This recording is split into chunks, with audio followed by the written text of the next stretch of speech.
अजीब है ना कि लड़कियों को अच्छी बेटी बनना सिखाया जाता है, अच्छी बहू बनना सिखाया जाता है, अच्छी पत्नी बनना सिखाया जाता है, अच्छी माँ बनना सिखाया जाता है,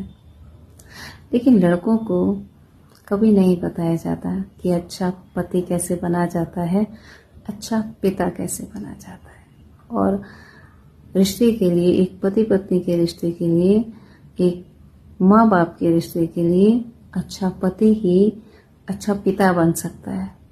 और हमारे समाज में ये जो स्त्री नामक आधी जनसंख्या है ना, बड़ी स्त्रियां ना, अपने घर में जो छोटी स्त्रियां है उनसे उम्र में 20, 25, 30, 35 साल छोटी, उसी के लिए खाई खोदती रहती हैं, क्योंकि वो उसको बहुत अच्छी बहू बनाना चाहती हैं, पर अपने बेटे को नहीं सिखाएंगी कि अच्छा पति कैसे बने, अच्छा बाप कैसे बने।